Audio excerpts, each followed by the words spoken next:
नमस्कार, bold sky पर आपका स्वागत है। आज योगासन की 13वीं क्लास में हम जिस योगासन से शुरुआत करने वाले हैं वो है अर्ध कुर्मासन। तो आइए जानते हैं कैसे करते हैं ये आसन।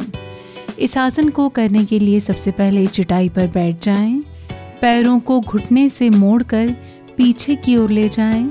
अब घुटनों को जमीन पर टिकाएं तथा एड़ियों के बीच दूरी रखें व पंजों को मिलाकर उस पर बैठ जाएं। इसके बाद दोनों हाथों को मिलाकर नमस्कार की मुद्रा बनाकर ऊपर उठा लें। अब सांस लेते हुए धीरे धीरे कमर से ऊपर के भाग को झुकाकर सिर को दोनों हाथों के बीच से निकालकर फर्श पर टिकाएं तथा हाथों को भी फर्श से टिका कर रखें। कुछ देर तक इस स्थिति में रहकर पुनः सांस छोड़ते हुए सीधा बैठ जाएं। इस क्रिया को 6 से 10 बार तक आप दोहरा सकते हैं। बात करते हैं अब अर्ध कुर्मासन के फायदों की। इस आसन से मन व इंद्रियां एकाग्र होती हैं तथा ये कुंडलिनी शक्ति को जगाने में लाभकारी होता है। इस आसन से रीढ़ की हड्डी मजबूत होती है, घुटनों का दर्द दूर होता है तथा कंधों, कोहनियों, जांघों, घुटनों को शक्ति मिलती है। इस आसन में कोहनियों का दबाव पेट पर पड़ने की वजह से पेट की सभी बीमारियां दूर हो जाती हैं। पेट की गैस के लिए ये आसन अधिक लाभकारी माना जाता है। साथ ही साथ कब्ज, अपच, डायबिटीज को भी खत्म करने में यह आसन लाभकारी होता है। आइए बढ़ते हैं अब आज के दूसरे योगासन की तरफ, जिसे कि हम उपविष्टासन के नाम से जानते हैं।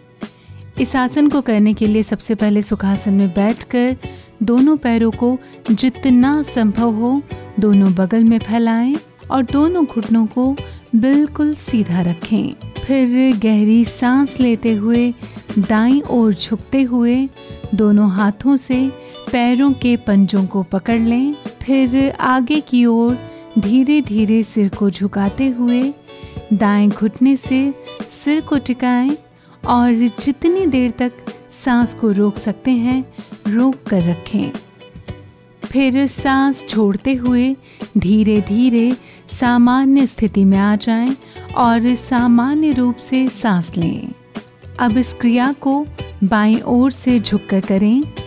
इस क्रिया को दोनों तरफ से करने के बाद सांस छोड़ते हुए आगे की ओर झुककर दोनों हाथों को फैलाकर दोनों पैर के पंजों को पकड़ लें और सिर को फर्श से टिकाने की कोशिश करें। सांस रोकने के क्रम में पहले जितना संभव हो रोकें और धीरे धीरे इसका अभ्यास बढ़ाकर 1 मिनट तक कर दें।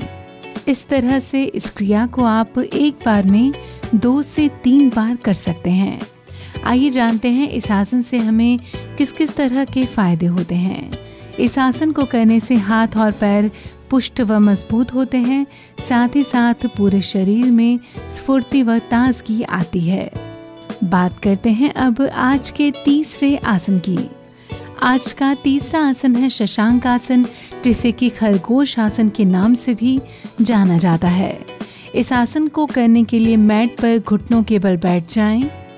अब दोनों पैरों को घुटनों से मोड़कर पीछे की ओर हिप्स को नीचे रखें और एड़ियों पर बैठ जाएं।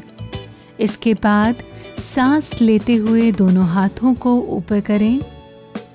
फिर धीरे धीरे सांस छोड़ते हुए आगे की ओर झुकें और सिर व हाथों को जमीन पर टिका दें।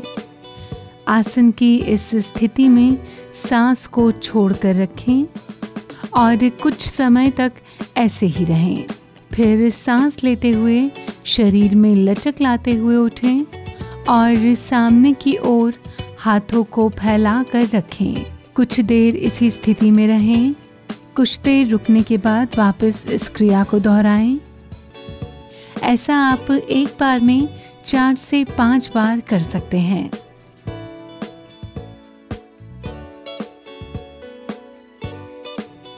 बात करें अगर शशांक आसन से होने वाले फ़ायदों की, तो इस आसन का निरंतर अभ्यास करने से पाचन तंत्र दुरुस्त होता है और पेट की आंतरिक समस्याएं व बीमारियां दूर हो जाती हैं। तो आज हमने आपको बताया कि 13वें दिन के योगाभ्यास में आप कौन कौन से 3 महत्वपूर्ण आसन करें। कल योगासन की 14वीं क्लास में हम आपको बताएंगे कुछ और योगासन। फिलहाल आज के लिए इस क्लास में बस इतना ही।